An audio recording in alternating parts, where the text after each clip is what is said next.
y'all. This is Christine Dean, your DFW Networking Diva, and I just wanted to reach out and say, hey, and I want to talk a moment about something that's really near and dear to my heart. Many of you are aware that my youngest son is active duty Air Force, and for me, I'm a passionate patriot, right? And whatever I can do to support my children is always huge. And with the youngest one choosing to serve, I'm extremely honored by this. I am so proud of him. I am just excited about it. And he's been serving for several years now. And I always try and do whatever I can to be supportive, whether that's taking care of his cats while he's deployed, when they terrorize my little domestic terrorist, and terrorize my home, whatever it takes, right? I love when he gets to take time off and come visit. It's absolutely wonderful. But I also got involved a lot with the veteran community. I'm a former mil spouse myself, so I'm familiar with the military lifestyle, we'll say, the moving that goes along with it, the isolation sometimes that comes along with it.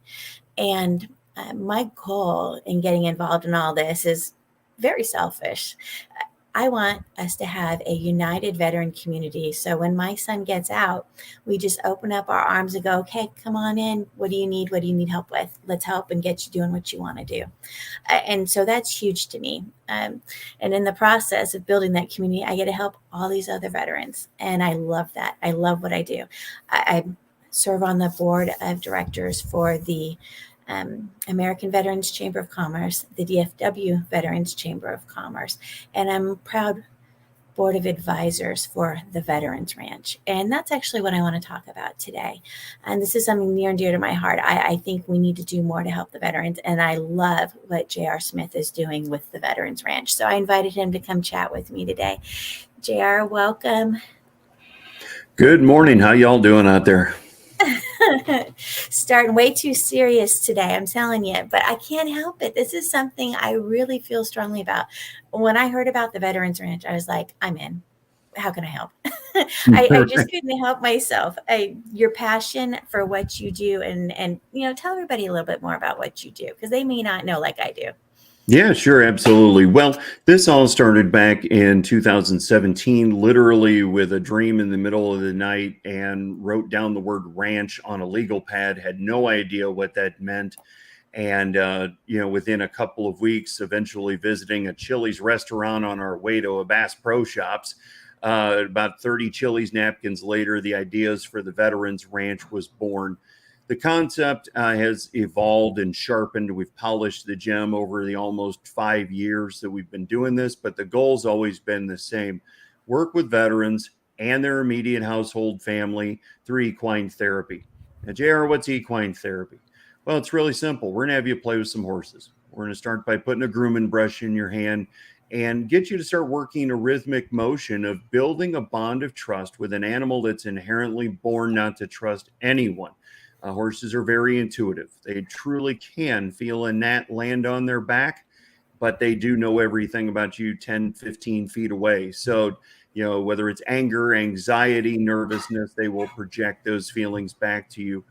Our end goal is really simple. We want you coming full circle, laying down any heavy coats of burden that you may still be hanging on to. Maybe you didn't even realize you were still hanging on to, and walk off a new and improved version of yourself. And however many times that takes, the Veterans Ranch is going to be here for you to help you all out. Thank you so much, JR. As people hear about equine therapy, okay, well, I like horses. The idea of working with horses to help you feel better. We have therapy, don't we? I mean, why do we need horses? Horses are very interesting. They feel what you feel. They know what you know. Studies have been shown. I mean, this is all verifiable, Googleable stuff, right? Horses will actually change their heart rhythm to match the person they're working with. We call them God's majestic animal, because I mean, there's a lot of things out there that people say elephants and dogs, and it's probably all true. But, you can't put a halter on an elephant that I know of and, kind of walk around. Dogs are amazing. I've had a dog in my house since I was 8 years old. I love them to death. My 80-pound lap dog's running around here somewhere. But Horses are just amazing as to they're great listeners. You can pour your soul out to them. And my dad, who's a Vietnam veteran, calls him your seventh sense. The buddy in your unit that knew everything about you, the good, the bad, the ugly, all the words, right? But he was there to get you home. You're there to get him home, and there's no judgment. Well, that's a horse. That's a horse. A horse has so much loyalty. It can literally run at full speed for as long as you ask it to till it collapses and dies. Let's not do that. Yeah, we don't want to do that. But I say that to say our now veteran community doesn't see much of that once they hang up the uniform. There is that brotherhood and sisterhood in the military. And I come at this from a proud patriot perspective myself. My wife and I are patriots, and my dad's the veteran. When we started all this almost 5 years ago. So everything I say, I come from what I've learned from the veteran community. Let's face it, your family might let you down, your job can let you down, your best friend could let you down, but I'm here to tell you, you will let your horse down before your horse lets you down. Beautifully said there. I know it's hard sometimes when we're dealing with stuff to say it, right? And express it in words, but to have somebody or something or some creature, right? Whether it's your service dog or whether it's your horse, right? That can just love you unconditionally and wants to be there with you. And you don't have to say a word. Horse people out there that are watching this right now are all going like this because they all know exactly what I'm talking about, right? I am preaching to the choir out there somewhere, but they'll tell you if you're having a bad day, you can go ride your horse, go groom your horse. It's sometimes just as simple as that. Just grab a grooming brush, go brush your horse for an hour, and just talk to the world, talk to your horse, and by the end of that, you feel better. Yeah, I've been self-employed off and on probably since I was about 18, and in sales training, we always told everybody to leave your baggage at the door, right? Because it'll be there when you get back. Well, our goal is to have you pick up less baggage to eventually pick up no baggage, by the time you're done. But JR, what about those that are afraid of horses? What if you've never been around a horse? Now, I've been around horses. I've ridden them. It's been a little while. I'm a little rusty. But, those that have not been around, those city slickers, it's not like most of us have horses in our backyard. Okay. So how do you deal with that? It's the introduction, right? I mean, we're not just slapping a saddle on and saying, all right, giddy up, go get them. See you in a couple hours. There is a process. We want to sit down and talk with you. When we do our events, we want to sit down and talk and find out, first of all, are there any PTS issues that need to be dealt with? Anything that's above our pay grade? We have a very long list of warm handoff referrals that we can get you the assistance you need. And then it's just getting introduced to the horses, just being around them, right? I mean, sure, I get it. I mean, here's this thing for everybody that doesn't know. They measure horses in hands from the hoof to the withers or their shoulders. And it's like this: 1 hand, 2 hand, 3 hand. So here's something that could be 15, 18, 20 hands, 2,000 pounds. It's massive, right? That's really big. Yeah. Well, and I'll share a brief story on that one in a minute, but it over time, you learn to give yourself to the horse. And when you give yourself to the horse, you don't worry about the fear, the anxiety of how big this thing is and is it going to trample me? Because again, the horse feels what you feel, it knows what you know. So if you want that horse to work with you, you've got to work with it. Case in point, we did a trail ride, and I'm 6'4" and 260, so we always tend to bring some bigger horses for big boys like me. It was funny. I was at an event a few weeks ago, and I had an Army guy tell me I was light, because this dude was packing over 300 pounds, but he was just built anyway. So we're getting everybody going. We're setting them up on the horses, getting them in the arena, getting them comfortable first, because even on a trail ride, we want to make sure you're comfortable with your horse. Let's face it, horses are just big toddlers, so anything could happen. So we had one lady show up. She was retired Air Force, but she had ridden dressage for like 20 years. So she was in her element. Well, she brought her husband. Well, come to find out, she drug her husband along, who was active duty Air Force. We paired him up next to the most gentle horse we could. It was the Belgian. It was the big dog, and for everybody who doesn't know what a Belgian is, we all know what a Budweiser Clydesdale looks like. They're draft horses. Shrink that down just a little bit, and that in most cases is a Belgian.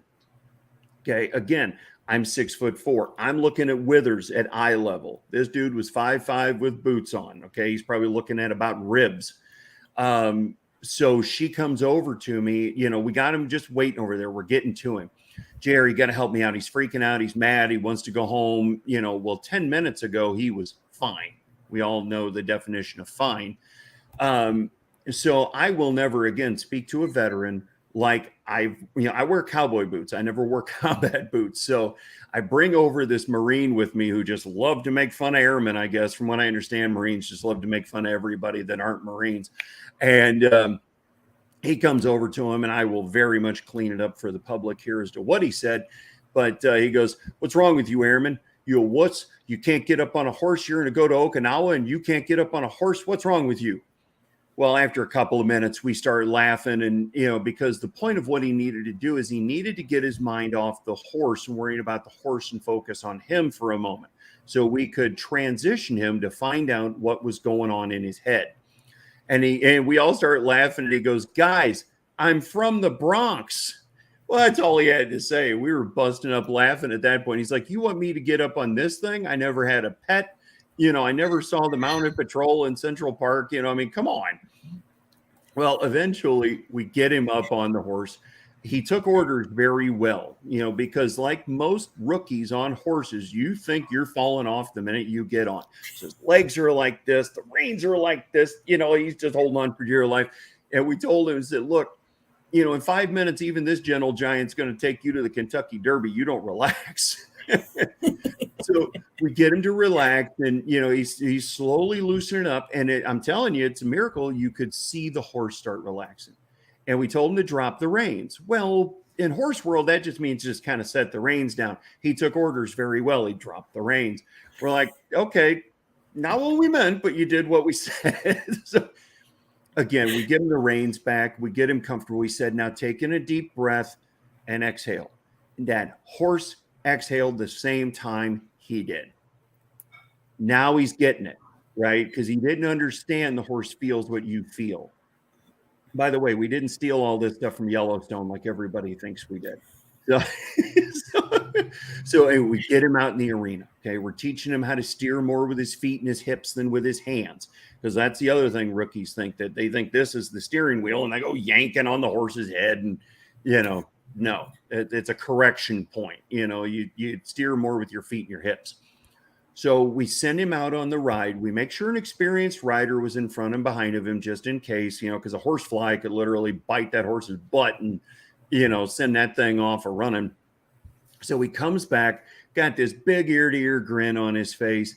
Well, first thing we ask him, by the way, first of all, Belgians are very, very wide. Okay. So, you might be looking a couple 3 feet wide on a Belgian. Here's a dude that's 5'5". It's never been on a horse before. Imagine how he was walking when he got off the horse. We're dogging him now. We're like, "How you doing? How you walking? How you feeling?" He's like, "Yeah, dude, I need to go get something to drink. I'll be right back." Like, he goes to get something out of the cooler. He comes back, and the question of all questions we never expected, he said, "Guys, can I go out on the second ride?" I mean, we were in awe. His wife was in tears because an hour ago he's cursing her out, wanting to go home. Mm-hmm. Now he's out on the second ride. Well, now we really had fun with him. So when he comes back, now we asked the owner of the place where we were at if he had a bag of frozen peas, and he did. So we get him off the horse. When he comes back, we chuck him a bag of frozen peas. He's like, "F you guys, but thanks." Now he's walking real funny, right? 2 hours on a horse, and he's never been on one. But what happened? That horse, first of all, let me be real clear to everybody out there. This is not about me, my wife, or my dad. This is the good Lord and the horse, and they told us what to go do, and we're going to do it. That day, it was the good Lord and the horse, because he was able to puff his chest out a little further. Now him and his wife could be a little closer, because she didn't really know why, he wouldn't go to horse stuff with her. So now they're a little closer in that regards. And when he went back out to Okinawa, I guarantee he was telling his buddies, "Man, you ain't going to believe what I did." Because we had pictures, we had the whole 9 yards. So I mean, it was a great time, and that's the power of just on a simple trail ride. What most people take for granted of, okay, we're out here on a trail ride. What that can do for somebody who's never been on a horse. I mean, we took this guy from scared to death to something that's almost the size of a Budweiser Clydesdale in about 3 hours, and now he's ecstatic about horses. JR, I'd like you to really touch on something that you mentioned that caught my attention. I love that you're working with the veterans and helping them build those kinds of bonds, even starting with animals. If you can bond with your animal, then maybe there's potential you can bond with something else, right? But you had mentioned PTS. And I think a lot of people have heard of PTSD, but not necessarily PTS. Mm-hmm. Could you talk a little bit about that? Absolutely. Post-traumatic stress. You will hear us leave off the D. There is a bit of a movement in the military veteran support community to drop the D. I will be this bold once. It's not a damn disorder. Okay. It is something you've walked through in life. I don't know. I've never met a person that hasn't had some kind of PTS. You've walked through something in your life that now you have to learn how to deal with. The government calls it a disorder so you can qualify for some benefit money. Bottom line is you were a young, dumb 18-year-old kid, 17-year-old kid in some cases. You stepped off a bus on some yellow boot prints and you had 4 drill instructors yelling 4 separate orders at the same time, using words your mother never used before, and you had to obey them all at the same time. You're a different person after 6-8 weeks of boot camp. Then you are who they make you. Maybe you're a door kicker. Maybe you're the tip of the spear and you've seen things that the worst things humanity had to offer. My dad was running Marines upriver out of Da Nang and was running the dual 50 cals on the front of a PBR, in Vietnam. You think he didn't see maybe some of the worst humanity had to offer at the time? 4 of my buddies straight out of high school, 1991, went to the first Gulf War. So they saw some things, but you don't always have to be overseas. A good friend of mine, we call him Cowboy. He's from Arkansas, but he's down in Texas now. He was a Marine. He was stationed in Hawaii in the early days of the Ospreys. One of them went down and 4 of his buddies were on it. He celebrates their life every year because they didn't make it. And so, again, you don't have to be the tip of the spear, but there's always some kind of PTS. And that is one of the big things that we help get you through. That's what we mean by coming full circle and laying down heavy coats of burden. Okay. I may have never fired a shot in anger, had a bullet whiz by my head, or have a buddy die in my arms. I've walked through some things in my life, that would crush most people. Okay. Now, I'm not saying that to go like this. I'm saying I have the empathy to understand to a certain degree, what people are going through and how these horses can help you shed that off. I mean, we had an event earlier this year where, a horse came up and touched a young man right in the chest. And after working with it for an hour and a half, he melted and started crying like he was 2, just uncontrollably. Mm-hmm. He didn't really know why, but then eventually, as you start processing, figured it out, and he realized what happened to him when he was 19, when he was in the Air Force, and how at now 29, 30 years old, that finally started melting off of him. And it was the power of that horse that helped let that go. So for everybody out there, get the help, ask for the help. They teach y'all to fight as a unit, okay? Do not suffer in silence when you get out. You'll see it on some of our older marketing stuff, but it's a Latin phrase that we use, and it's the only Latin I know. It's non solum pugnare, unitum stamus. Don't fight alone. United we stand. JR, and that's so true with anybody dealing with PTS, right? We've gone through life. If you're alive, you've gone through something.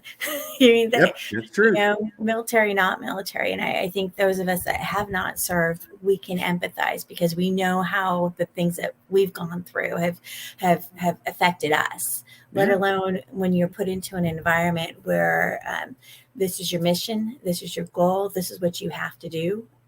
Sometimes it's for survival for yourself or for the people around you, right? That's a situation that the military's put you in, let alone just standard things that you might experience. Because For them, it becomes status quo of their life, right? Yeah. This is the way my life is. I'm in the military. These kinds of things are normal. It's not normal to the rest of us. And, Right. and just hearing about their normal makes us go, whoa, wait a minute. You what? Yeah. Well, and that's what I try and teach the civilian community, especially when our now veterans, they're rotating out. A good friend of mine that went in, he was an MP in the Corps. And when he came out, I heard he was home, but I couldn't get hold of him, couldn't find him.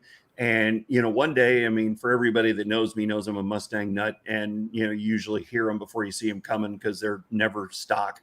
I'm driving through St. Louis, and all of a sudden, this St. Louis County cop whoop whoop turns around, pulls me over, and I'm like, I wasn't speeding. At the one time, I wasn't speeding, and and he goes, "Sir, step out of the car, please." I'm like, "What?" So now all the nosy neighbors are coming out because it was a pretty tight knit community. And he gets out, I get out. And it's my buddy Lenny Sanders that I played ball with, went to high school with, and everything else. And now all of a sudden I'm like, you son of a, and I get up and I'm giving him this bear hug. Now everybody's trying to figure out why I'm giving this cop a bear hug. It just asked me to get out of the car.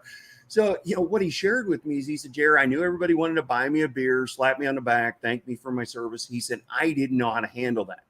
I'm like, well, dude, you're out. You can go do whatever you want now. Let's go get that beer. Let's go. And he said, dude, I don't know what it's like to do what I want when I want. He said, for 4 years, I was told when to pee. And that started sinking into me even back then. And I've taken that experience and build on that to what we're doing today. I mean, you get up same time every day, you PT every day, you eat the same time every day for a minimum of 4 years in your life.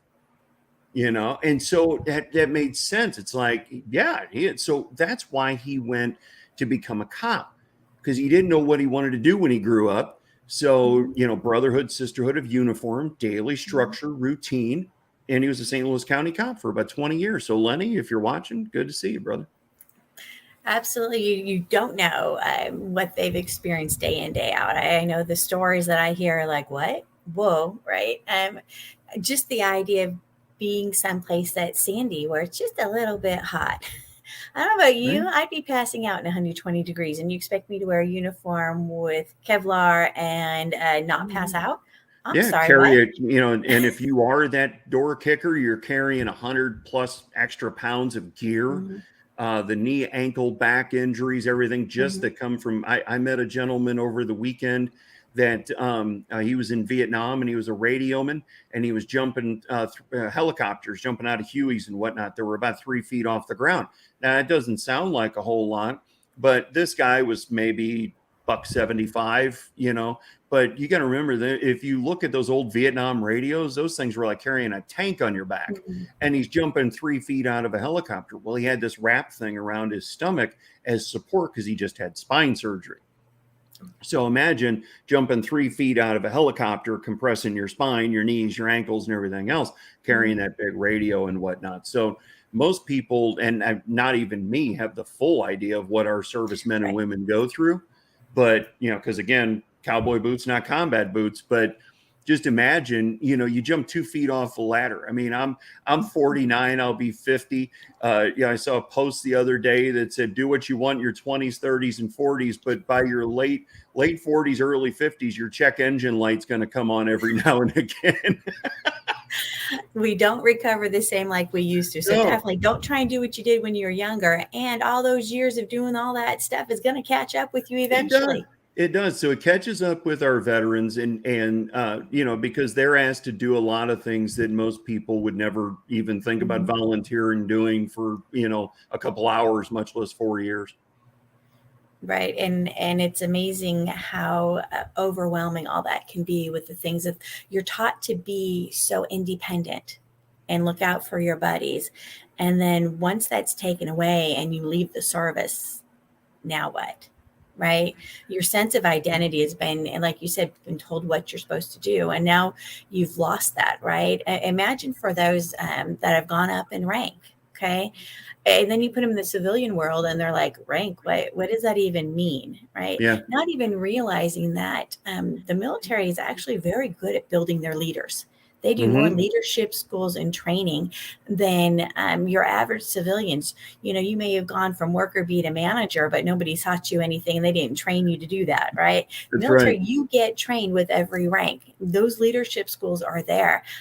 So you've built yourself up, you have all these skills, you get out, and then you're talking to people that don't understand what you did, what you've done, and let alone all that experience and leadership training that you have that they have no understanding of, because they're like, oh, well, you were just in the military.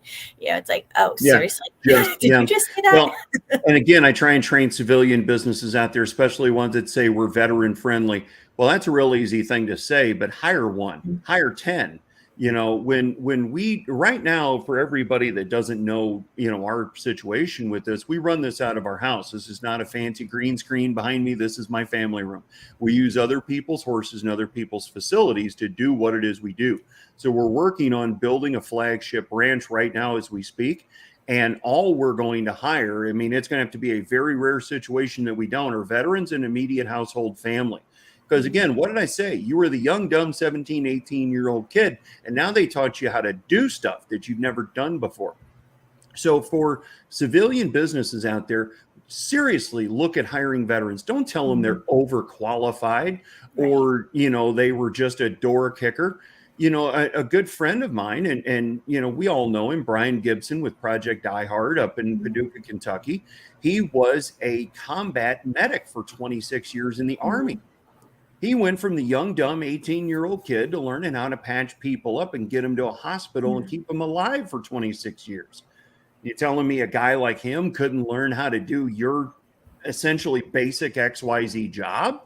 He's Right. learning how to, let's be blunt about it, stuff things back together and, patch it up to get you to a hospital where they could fix you up and send you home. So, think about that, civilians out there that are looking to hire veterans. Yeah, sure. Some of them might be a little sketchy, might be a little triggered, depending on what they've seen or what they've done.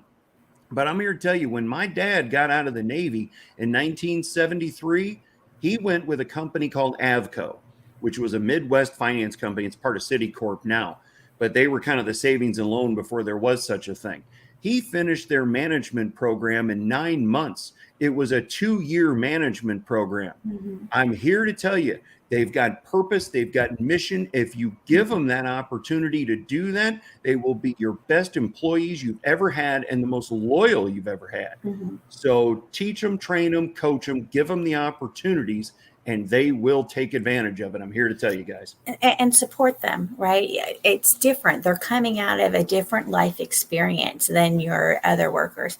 Why not look into doing some kind of special training with the managers at your organization to teach them how to work with veterans?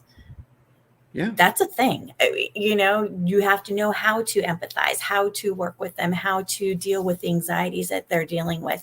um, I work with veterans all the time with the DFW Veterans Chamber of Commerce, and so I'm working with veterans that are interested in either employment or maybe they're working on building their own business. A lot of times veterans will go from employment to employment opportunity, take 7 different opportunities before they get to the right fit. And why? Because even though employers are saying, "Oh, we're veteran friendly," they don't know what that means. They don't know how to support them, right? So how are you going to make them feel like they're part of this team? How are you Yeah. going to Well, create that team culture for them so they feel like, yes, okay, I'm not in the service anymore. I'm part of this new team. They want to yeah, be part of that team, right? absolutely. Yeah. How I are mean, you going to build that culture? you can say, God bless America. Thank you for your service. Wave a flag. You can, and God bless you for doing that. Okay. I mean, you can do Mm-hmm. all those things, but you have to be able to get in the trenches and deal with what they're dealing with. Okay. Just Mm-hmm. the first time somebody has a bad day, because, I mean, here, a lot of our people in the veteran community do not go to fireworks shows for obvious Mm-hmm. reasons. Okay, sometimes loud noises, bangs, stuff like that will Mm-hmm. set people off. To this day, my dad cannot listen to bottle rockets with tracers. Okay, it sounds like You, mortar fire to our veteran community, so I JR, can't I do it. was just talking to a veteran the other day, and like you said, Vietnam era, and he says even now, if his wife breaks a glass, he jumps. Yeah, yeah, Another one was saying they heard a backfire of a car and were looking to duck and cover somewhere. yep. That's You know, PTS.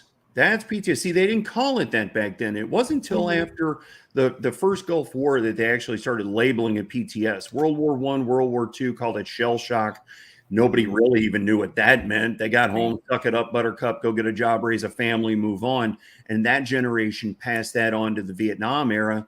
And then, eventually people started figuring stuff out here. That there are some issues, and I guess they had to put some kind of label on it. So that's what they've come up with. But yes, I mean, but my point is, the first time something like that happens, you can't write them up. Now, I mean, sure, Mhm. if they did something against company policy, fine. They don't get 100% pass because they're a veteran. But, you got to understand what's going on. You got to get into the crux of, what they went through in order to help them grow and develop. When we hire people, oh, you better believe they're going to be right in the trenches. There's going to be a daily routine. There's going to be something they got to do. They got to show up on time. They're going to be mucking stalls right next to us, because I don't ask anybody to do anything that I haven't done 10,000 times myself. That's my leadership role. And, they're going to have that daily routine because they miss that. They Mhm. might bitch about it when they're in, because I was told by a higher ranking officer one time, if his unit quit bitching, he knew something was wrong, right? Because that was just their job. That's what they did.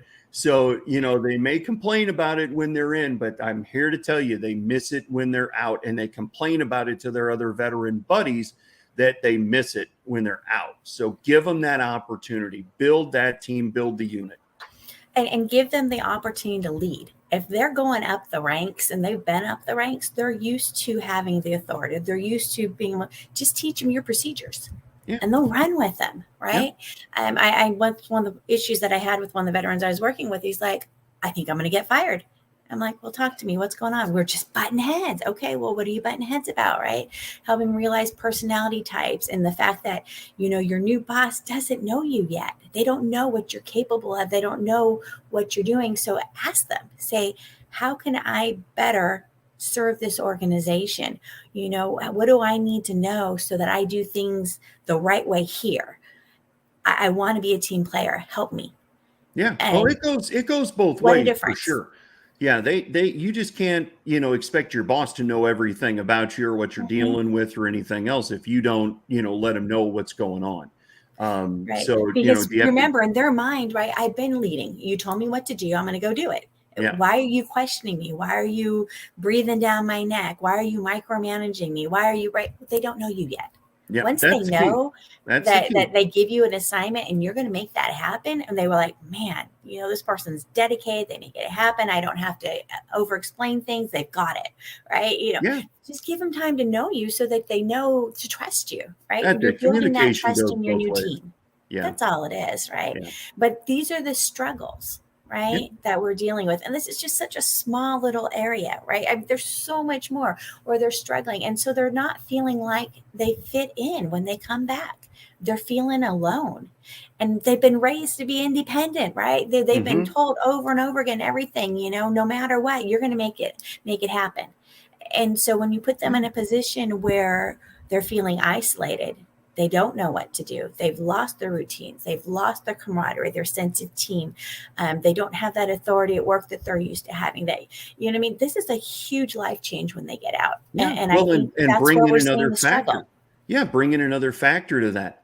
If they're married and have kids, Mhm. okay. The husband, the wife, maybe they're both serving. I mean, we see that more so than ever. It used to be, the wife and kids were at home, the husband deployed, and, Mhm. whatever. Now, 21st century military, I mean, the kids could be being raised by the grandparents because both Mhm. parents are deployed in different branches. But Mhm. let's just take the old school example, okay? Husband or wife, somebody's in and somebody else is left at home to be chief cook and bottle washer, right? Parent, taxi cab, disciplinarian, cook, Mhm. the whole nine yards. So now, you think everything runs, that the veteran knows everything by acronyms in the military. The family does it too, because they got to learn it. It's so, they start talking with other people. They move to a new neighborhood, whatever. They still Mhm. talk like they're in the military. They're talking about acronyms, they're talking about things. And if you've never had a veteran in your family or anybody that served or know anybody that served, it's a whole other world to you. So what do they end up doing? They end up shutting down and isolating and either try and find other military families or just keep to themselves. Then the stigma of, oh, well, she just or he just, they just keep to themselves. They're not very friendly. No, if you don't even try and understand what they've had to go through with living on base housing. I mean, here we saw the art. It barely made mainstream media, and it pisses me off. They are asking our active duty service members right now that can't keep up with inflation. Well, just go get on food stamps.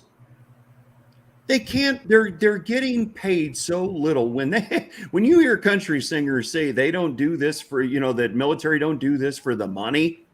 Your average E4, for everybody that doesn't understand military rank, okay, buck private, the minute you get in up to like E9, E4 right in the middle makes about $31,500 a year. I know McDonald's managers that make more and aren't getting shot at unless they're in a bad neighborhood, right?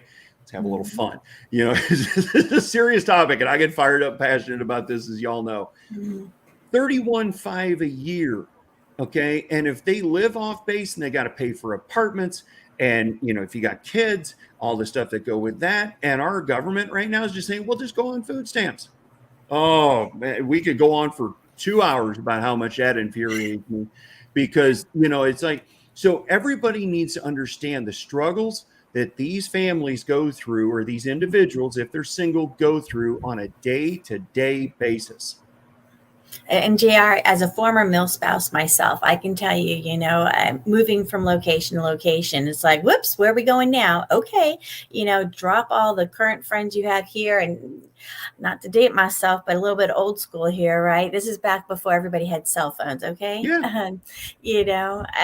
When I found out I was pregnant, I couldn't just call, right? My husband was out to sea. I had to send a package or a letter to let him know. And I got a 1-minute call from ship to shore. Are you serious? Are you serious? Right. That's you the better kind of get it stuff all we done were quick. dealing with. Yeah. I mean, it's constant. And so, when your veteran is active duty and serves, the family serves too. Yeah, because absolutely. we go along with the flow no matter it was. As Yeah. if you're a male spouse, you either have to work online or you have to have a job that's mobile. How are you going to get seniority and build those relationships in your community when you keep having to move?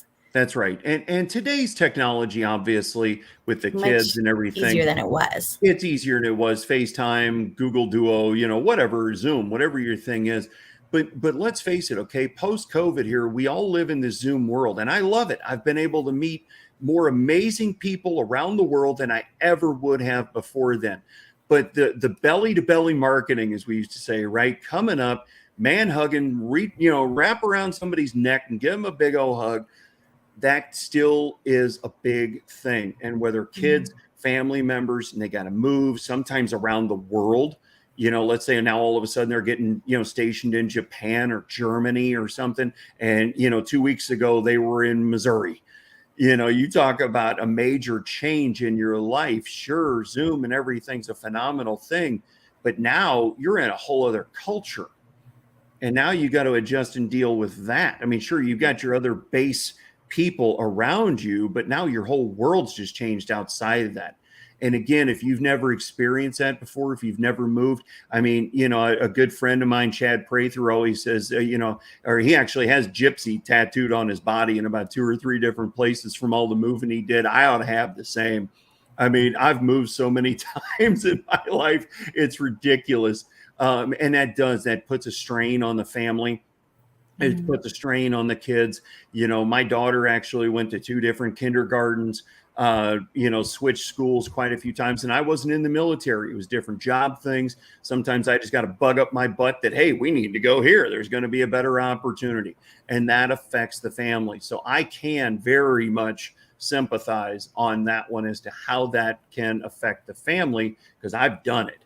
Again, it's all about understanding. And, to tie this back into horses, somehow, I don't know what the good Lord did, but he makes the horse understand all that. He understands all your problems, all your angst, all your fears, and helps you calm them. But to fellow civilians out there, please understand. We understand that you have a busier life than now, now than ever. Honestly, I just think technology has made that seem busier. because there's still only 24 hours in a day. But take time to understand your now veteran population.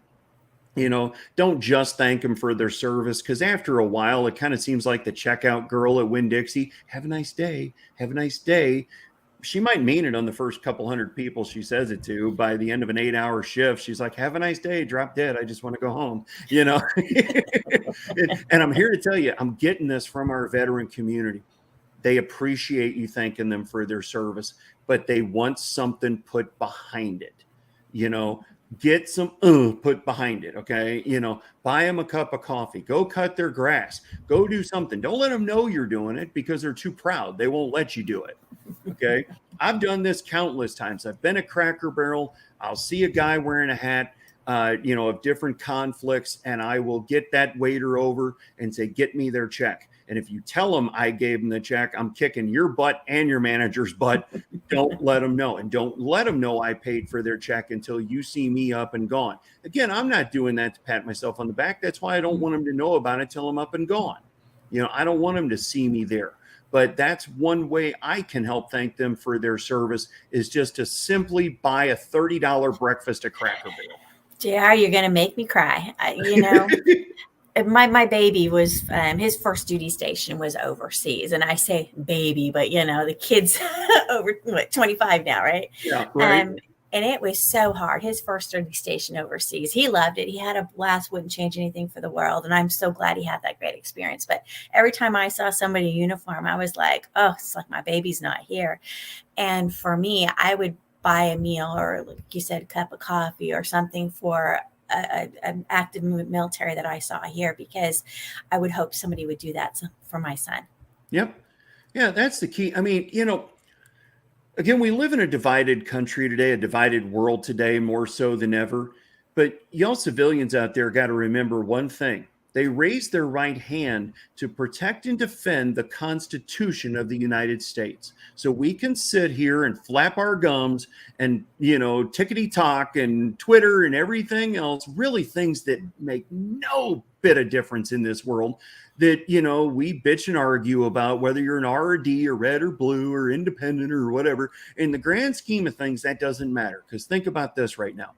Someone's standing a post. Someone's guarding a wall somewhere around this world that doesn't get weekends off, doesn't get a steak and a beer, doesn't just go get to hang with the boys on the weekend. They're guarding a post. And there's a chance they may not come home. Now, I know we're not in a major conflict anywhere in the world right now, but folks, it happens, okay? Accidents happen. And take an aircraft carrier, for example. It's a floating city. There's 5,000 people in there. You don't think accidents happen sometimes? Some of the deaths, sadly, in Iraq and Afghanistan were not on the frontline battlefield. Sadly, somebody got ran over by a truck because somebody didn't see them, or they accidentally wrong place, wrong time. Well, guess what? That family still had 2 uniforms show up on their front door and say, we regret to inform you. Think about that today, folks. Your life and what you got going on may be serious, but right now, somebody might have them 2 uniforms standing on their doorstep, and they got to deal with that the rest of their life. What you've got going on is not as important, I guarantee it. And JR, one of the things I do want to talk a moment about is the whole concept of PTSD and how that ties into a lot of situations where our veterans just say, I got to check out. I can't deal with life anymore, and I'm done. And I know we've heard things like 22 a day. And unless you're in the military or veteran space and in that community, you don't even know what that means. Can you talk a little bit about that? Yeah, and we've got even sadder stats now. 22 a day is 22 veterans a day committing suicide. That is what we knew. Congress and the VA and everybody actually started keeping track of the stats around probably 2015, 2017. It's bad. It's really bad right now. Newest stats come out. I congratulate Fox News and condemn Fox News at the same time. Last Monday, Fox News put an article out online, They need to put this on TV. God bless the Queen. She was a great lady and everything else. And midterm elections coming up, that all gets ratings. But they put this online that sadly, the daily suicide rate is double what they thought it was, what the VA was putting out. And this was not a Fox News study. This was put out by Duke University, University of Alabama, and another organization. I can't remember their name off the top of my head. You can go to foxnews.com and still look up the article. And 8 different states across the country. And these stats were pretty darn recent. Just across the 8 states, it's 44 veterans a day committing suicide. And it's because they're not tracking the proper stats. They're not paying attention. Okay. The VA does what they can. There's a lot of great people within the VA. And I know there's a lot of people out there right now that are saying F the VA and this and that. And I have a love-hate relationship with them myself. My father's been fighting benefits since 2013. My father-in-law, who was Army 55 to 57, is 100%. But, you know, it's you might be 90 days out before you can get an appointment. A lot of things you hear within the VA are true. There is a lot of deny till you die. Here's just another pill. And I also know a lot of people that have had absolutely phenomenal experiences at the VA. So it's like anything else, it can go both ways. I say all that to say there are a lot of amazing people within the VA that want to do amazing things, but it is a government bureaucracy. There's a lot of red tape. There's a lot of people above the great people that want to help that aren't allowed to help because they're told they can't. This is one of the other many reasons why we do what we do. Again, if we can take someone and over time, because this is it took them time to get to this point. It's going to take them time to get them past this point, to get them to come full circle through horses and not be another statistic. Then we're going to do everything we can. And I hope some people out there got a little allergy in their eye right now, okay? Because over 16,000 great Americans are checking out off this planet every day every year that don't need to. And we need to do something to help. And that's what we're here. And we're asking y'all for your help. We can't do this all on our own. No man's an island. You know, and I can get into, you know, how we're growing and expanding and the donations and grants and everything else. I can get into all that if you want me to get into that. But, you know, people need to pay attention and help. I understand that this is not water cooler talk. It's not beer with your buddies at the bar talk. This is a damn tough conversation to have. And if you've never been in the veteran community before, I may have just knocked you over with a feather with that number. But people need to understand, and the Veterans Ranch is going to be shining a giant floodlight for the rest of now into 2023 and going forward as to what is going on in the veteran community so they can get the help they need. And y'all need to help us so we can serve the ones that served us all. Absolutely. And JR, I just popped up the Veterans Ranch website that we've put together, and it talks a little bit about you know, what their struggle is, what the mission of the Veterans Ranch is, a little bit about how common is PTSD in veterans. Like you said, the numbers are going up, and that's not what we want to see, right? No. And how the ranch can really help with that. A lot of times, like we said, the veterans are afraid to reach out. So if you know a veteran, right, let's connect. Let's get it together. Let's help each other. Let's work together, right? Join the newsletter. Find out about what's going on in the veteran community. Find out about the next veteran activity that we've going on. If you're a passionate patriot and you want to help, right, please reach out and help. You know, work with us and help us make the world a better place for our veterans. After everything they've done to serve, let's try and help them get the support that they need. Know that they're loved, they're appreciated, and how we can work together as a team. And the website is a great place to go. I'm going to pop that up on the screen again. And the website is theveteransranch.org. And that's where you're going to find a lot of that information. Sign up for that newsletter, right? Go into the donate page and make a donation. Let's help make the veteran community stronger. And JR, we've been talking about, you know, helping with these veterans, but these veterans are nationwide, right? Yeah. So we can't do this through just one ranch. No. This is something that really needs to be a nationwide mission. And so you want to talk a little bit about that? Yeah, absolutely. We have 19 million plus veterans now as ones are transitioning out after 20 years of Afghanistan, and just getting out today, right? 19 million plus. So we're here in Lakeland, Florida, halfway between Disney and Tampa. We're going to have a little windy thing coming by us here this week, but we're hanging in there. We're battening down the hatches. All's good in the hood there. But here's what we need.